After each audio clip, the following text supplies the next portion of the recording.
बात यूपी के उस मदरसे की जिसकी चार दीवारी के अंदर हुई ये घटना का वीडियो जब वायरल हुआ तो सूबे में हड़कंप मच गया। 10 साल के एक बच्चे को 2 मौलाना मिलकर बेरहमी से पीट रहे थे। वीडियो योगी फोर्स तक पहुंचा तो हमेशा की तरह तुरंत एक्शन हुआ और दोनों हैवानों का 3rd डिग्री ट्रीटमेंट शुरू हो गया।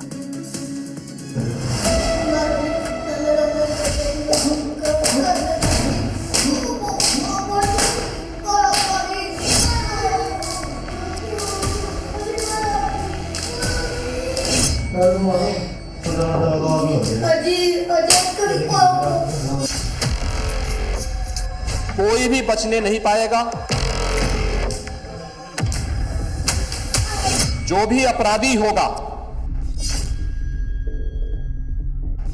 अपराधी जेल के शिकंजों में होता है और लंगड़ाता हुआ चलता हुआ दिखाई देता है। एक कहावत है, जैसा करोगे वैसा भरोगे। यूपी में योगी फोर्स इसी मंत्र पर अपराधियों के खिलाफ एक्शन लेती है।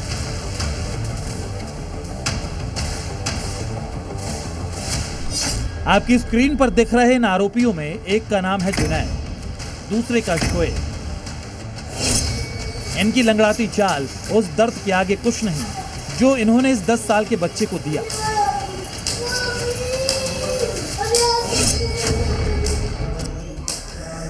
ये किसी थाने का 3rd डिग्री ट्रीटमेंट नहीं है। ये एक मदरसे में छात्र की पिटाई की तस्वीरें हैं। मदरसा है यूपी के सहारनपुर के गंगोह कस्बे का। यहां मदरसे के ये दोनों शिक्षक देखिए कितनी बेरहमी से इस छोटे बच्चे की डंडे से पिटाई कर रहे हैं।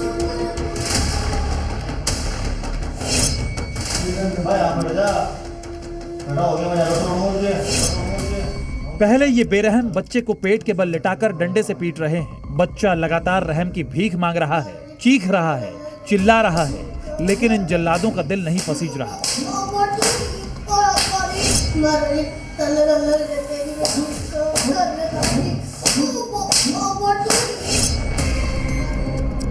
समाज के सामने मदरसे के शिक्षक बनने वाले ये जल्लाद छात्र को बिना रुके पीटते दिखाई दे रहे हैं। उल्टा लिटाकर बच्चे को पीटने के बाद ये उसके दोनों पैर उठाते हैं और फिर उसके पैर के तलवों पर डंडे मारते हैं।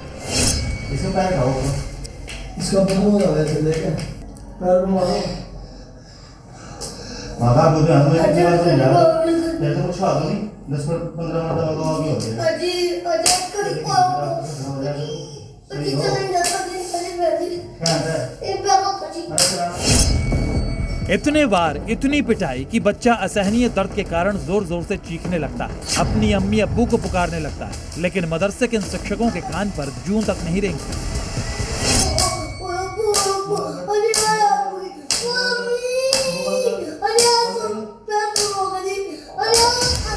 इन जल्लादों ने इस बच्चे को 1 या 2 डंडे या फिर बहुत हल्के से नहीं मारा, बल्कि तस्वीरें गवाही दे रही हैं कि छात्र पर 40 बार डंडे से वार किया गया, वो भी पूरी ताकत के साथ। इस तरह से मारपीट अक्सर फिल्मों में थानों की हवालात में अपराधियों के साथ होते देखी जाती है, लेकिन सहारनपुर के मदरसे में ये शिक्षक यहाँ 10 साल के बच्चे के साथ ऐसा सलूक करते हैं। जैसे ही इस घटना की जानकारी योगी फोर्स को लगी, पुलिस ने आरोपी जुनैद और शोएब के खिलाफ मुकदमा दर्ज किया और एक मासूम को 3rd डिग्री देने वाले दोनों आरोपियों को गिरफ्तार कर लिया। एक मदरसे में एक बच्चे को 2 लोग पीटते हुए दिखाई दे रहे हैं। उक्त के संदर्भ में थाना गंगोह पर उक्त दोनों व्यक्तियों के विरुद्ध अभियोग पंजीकृत कर दिया गया है तथा दोनों नामजद अभियुक्तगण जुनैद व शोएब को गिरफ्तार कर लिया गया है। गिरफ्तारी के बाद देखिए कैसे ये आरोपी अब खुद लंगड़ा कर चल रहे हैं। तस्वीरें देखकर लग रहा है कि 3rd डिग्री देने वाले अब खुद 3rd डिग्री का शिकार हो गए हैं। एक कदम आगे बढ़ाने में जो तकलीफ इन्हें हो रही है, इससे इन्हें उस बच्चे के दर्द का एहसास हो रहा होगा जिसे इन्होंने बेवजह इतनी बुरी तरह मारा। और आगे के लिए ये सबक भी मिल गया कि योगी राज में अपराधी बख्शे नहीं जाते, उनका ऑन द स्पॉट इलाज किया जाता है। ब्यूरो रिपोर्ट, जी मीडिया। यूपी एटीएस ने आईएसआई की नापाक साजिश को पर्दाफाश कर दिया है। लखनऊ से 4 आतंकियों को गिरफ्तार किया गया जो कि सरहद पार बैठे अपने आकाओं के इशारे पर देश को दहलाने की साजिश रच रहे थे। पकड़े गए आरोपियों में 2 मेरठ के और 2 नोएडा के रहने वाले हैं।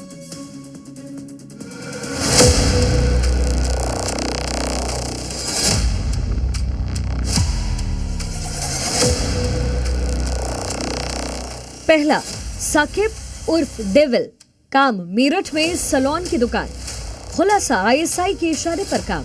दूसरा, अरबाब, काम आतंकी गतिविधि। तीसरा, विकास पहलावत, निवासी ग्रेटर नोएडा, काम आतंकी गतिविधियों में शामिल। चौथा, लोकेश उर्फ पपला पंडित, निवासी ग्रेटर नोएडा, काम रेकी कर वीडियो बनाना। इस पूरे गिरोह का मास्टरमाइंड साकिब उर्फ डेविल है, जो मेरठ में सलोन चलाता था। सलोन तो बहाना था, असल मकसद देश को दहलाने का था। साकिब उर्फ डेविल देश में दहशत फैलाना चाहता था। यूपी एटीएस की माने तो साकिब सीधे आईएसआई के लिए काम कर रहा था। जांच में यह खुलासा हुआ कि ये लोग प्रतिष्ठित संस्थानों, वाहनों और रेलवे के सिग्नल बॉक्स में आगजनी करके दहशत फैलाते थे। इन घटनाओं के छोटे छोटे वीडियोस बना के पाकिस्तान भेजते थे और क्यूआर कोड के जरिए फंडिंग करते थे। यही नहीं, ये लोग महत्वपूर्ण जगहों। जांच में सामने आया कि ये गिरोह टेलीग्राम, सिग्नल और इंस्टाग्राम जैसे ऐप के जरिए पाकिस्तानी हैंडलर्स से जुड़ा था। पाकिस्तानी हैंडलर्स के संपर्क में थे। रेलवे के साथ साथ बड़े शहरों की रेकी, वीडियो बनाकर पाकिस्तानी हैंडलर को भेजते थे। संवेदनशील ठिकानों को टारगेट कर रहे थे। रेलवे ट्रैक को सिग्नल बॉक्स पर धमाके की योजना थी।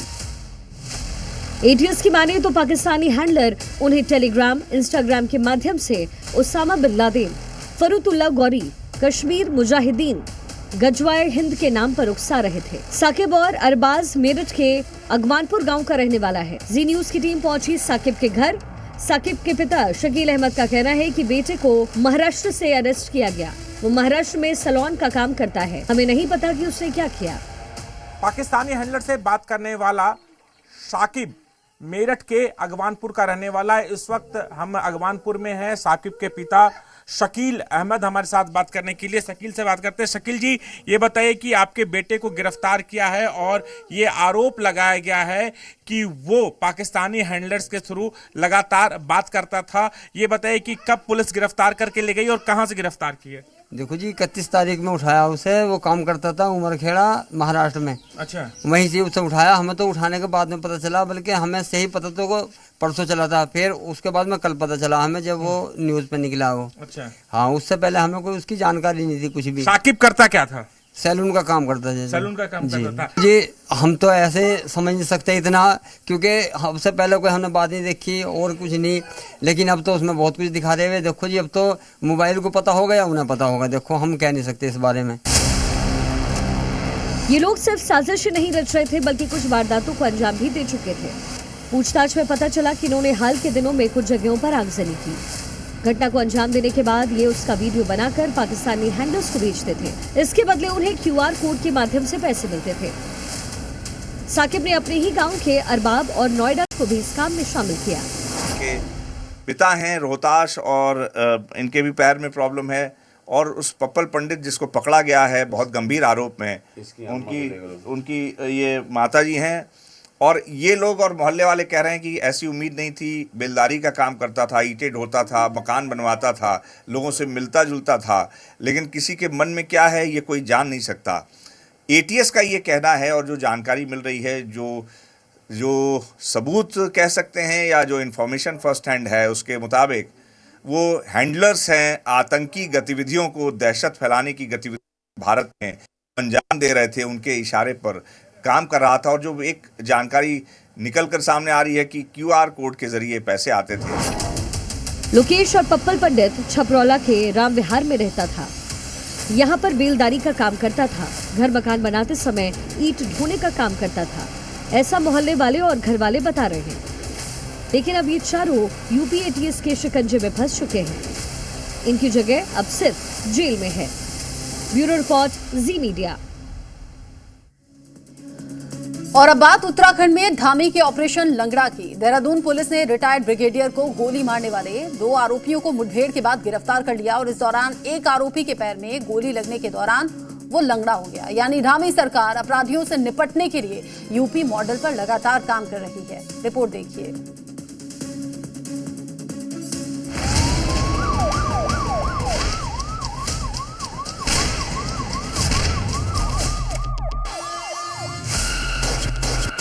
आज के बाद नहीं करने कैसी गलती सर, नहीं होने का सर, गलती होगी सर, मुझे माफ कर दो। पैर में गोली, पुलिस वालों के कंधों के सहारे लंगड़ाता अपराधी, जुबान पर माफी। मेरा सर गलती हो गई सर, मुझे माफ कर दो। मेरा सर गलती हो गई सर, मुझे माफ कर दो। ऐसी तस्वीरें आपने यूपी से खूब देखी होंगी, लेकिन अब उत्तराखंड में भी धामी के धुरंधरों ने ऑपरेशन लंगड़ा शुरू कर दिया, जिसका नया टारगेट बना देहरादून में ब्रिगेडियर का हत्यारा, नाम मोहम्मद कवीश हुसैन, जो 6 दिन से पुलिस को चकमा देकर भागता फिर रहा था, अब अपने पैरों पर चलने लायक भी नहीं रहा। जैसे ही कवीश हुसैन का सामना धामी फोर्स से हुआ तो भागना तो दूर, चलने के लिए भी उसे पुलिस के कंधों का सहारा लेना पड़ा। सिर्फ उसकी जुबान चल रही थी, वो भी माफी मांगने के लिए। सर गलती हो गई सर, आज के बाद नहीं करने कैसी गलती सर। हेलो सर, वापसी रेंज में ब्रिगेडियर साहब को गोली लग गई थी सर। सर अपनी होने का सर गलती हो गई सर, मुझे माफ कर दो। यहाँ तक कि अस्पताल के बेड पर लेटे लेटे भी पुलिस के सामने हाथ जोड़कर गिड़गिड़ाता नजर आया। धामी फोर्स के साथ ये मुठभेड़ देहरादून के राजपुर इलाके में हुई। उत्तराखंड पुलिस ब्रिगेडियर हत्याकांड के आरोपियों की तलाश में जगह जगह चेकिंग अभियान चला रही थी और इसी दौरान राजपुर में पुलिस ने जब अपराधी कवीश और उसके साथी को रोकने की कोशिश की तो फायरिंग कर भागने की वो कोशिश करने लगे, लेकिन पुलिस की जवाबी कार्रवाई में घायल हुआ और फिर दोनों को गिरफ्तार कर लिया गया। 30 मार्च को देहरादून में सफेद रंग की एसयूवी का पीछा काले रंग की एसयूवी कर रही थी। इस बीच काली गाड़ी के अंदर बैठे युवकों ने गोलियां चलाई, जिससे मॉर्निंग वॉक कर रहे रिटायर्ड ब्रिगेडियर मुकेश जोशी को गोली लग गई और अस्पताल में उनकी जान चली गई। 2 गुटों में विवाद की शुरुआत नाइट क्लब में बिल को लेकर हुई थी। इसमें बेकसूर रिटायर्ड ब्रिगेडियर की जान चली गई, जिसके बाद धामी फोर्स एक्शन में थी। 6 दिन के अंदर 9 आरोपी गिरफ्तार हो चुके हैं, जबकि एक बदमाश एनकाउंटर के बाद लंगड़ा हो चुका है। सर गलती हो गई सर, मुझे माफ कर दो। ब्यूरो रिपोर्ट, जी मीडिया। मध्य प्रदेश से सामने आई कुछ तस्वीरें सवाल उठा रही हैं। ये सवाल सिस्टम से भी है, पूरे सिस्टम पर बड़ा सवाल। कहीं ऑपरेशन में लापरवाही है, कहीं इलाज में गंभीर आरोप लगे हैं, तो कहीं फर्जी अस्पतालों का खेल है। मरीज इलाज के भरोसे अस्पताल पहुंचता है, लेकिन क्या उसे मिल रहा है सुरक्षित इलाज या फिर बढ़ता जोखिम लोगों को परेशान कर रहा है? आखिर कब सुधरेगी ये व्यवस्था? देखिए रिपोर्ट।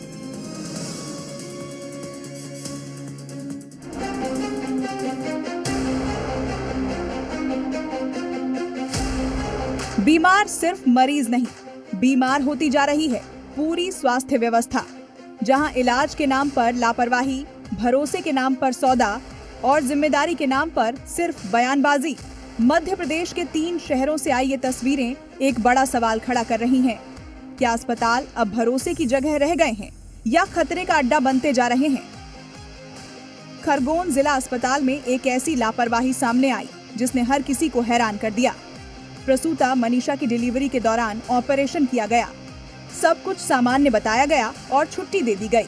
लेकिन 14 दिन बाद जब दर्द बढ़ा तो इंदौर में दोबारा सर्जरी हुई और पेट से निकला नैपकिन, यानी ऑपरेशन के दौरान छोड़ी गई एक गंभीर गलती। अब महिला आईसीयू में भर्ती है और 3 डॉक्टरों की टीम जांच में जुटी है। ये मनीषा पति विनोद, उम्र 30 साल है। ये मोहन खेड़ी सेल्दा से रेफर होके आई थी, जिसका ऑपरेशन द्वारा डिलीवरी हुई है। और यहाँ से मतलब 17 तारीख को यहाँ पे सीजर हुआ है उसका। उसके बाद उसको 21 तारीख को यहाँ से डिस्चार्ज हुई है। उसके बाद वो कभी वापस चेकअप के लिए इस हॉस्पिटल में नहीं आई है और जब डिस्चार्ज हुई है तब माँ बच्चे स्वस्थ थे। वहीं सतना में इलाज को लेकर बवाल उस वक्त मच गया जब ब्रेन ट्यूमर के ऑपरेशन के बाद महिला को होश नहीं आया। परिजनों ने अस्पताल पर बड़ा आरोप लगाया, किडनी निकालने तक की बात कही। घंटों हंगामा चला और आखिरकार अस्पताल प्रबंधन बैकफुट पर आ गया। लाखों का इलाज, लेकिन वापसी में थमा दिए गए चेक। यहाँ पर आज से काल से आज ठीक होगा, अकाल होश आएगा, 48 घंटा में होश आएगा। आज तक कभी होश नहीं है। कहीं ले जाओ जहाँ ले जाना है, नहीं तो फिर इतना पैसा दो, फिर दिन में करो। मेन कहना था कि हमारे पेशेंट का पेट क्यों चिढ़ा है, इस बात को हम लोग बार बार समझा रहे हैं। उनको लास्ट में हमने मजबूरी में पैसा मुझे देना पड़ा। हमने उनको 1,29,000 का एक चेक दिया है, 29,500 का, दूसरा 57,800 कुछ रुपए का दूसरा चेक दिया। किस लिए दिए? वो उन्होंने बोले कि हमारे ट्रीटमेंट का पैसा वापस करिए। और राजधानी भोपाल में फर्जी अस्पतालों को लेकर सियासत गर्मा गई है। NSUI ने CMHO पर ही संरक्षण देने के आरोप लगाए। शहर भर में पोस्टर लगाए गए जिनमें खुलेआम फर्जी अस्पताल खोलने तक की बात लिखी गई। हालांकि CMHO ने इन आरोपों को साजिश बताया और खुद कार्रवाई करने का दावा किया।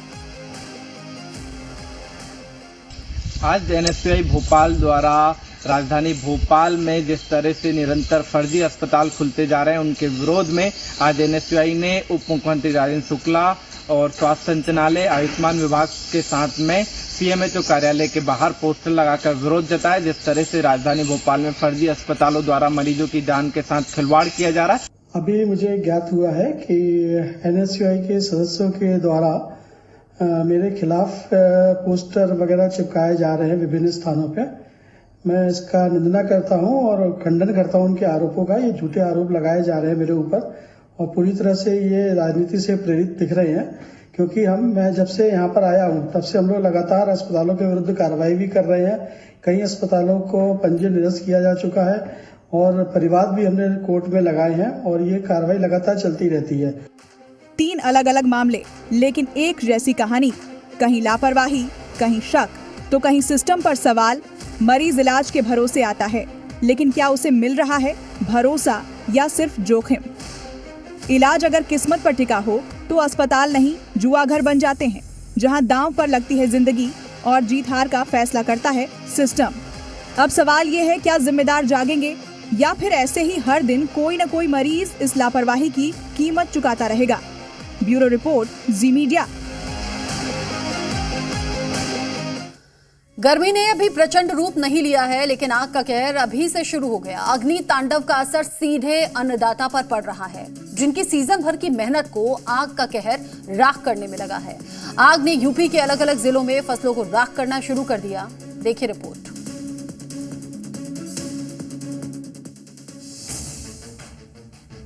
आगजनी ऐसी जिसे देख किसान का कलेजा फट जाए। गोरखपुर से लेकर उन्नाव तक आग का कहर अन्नदाता पर बरपा।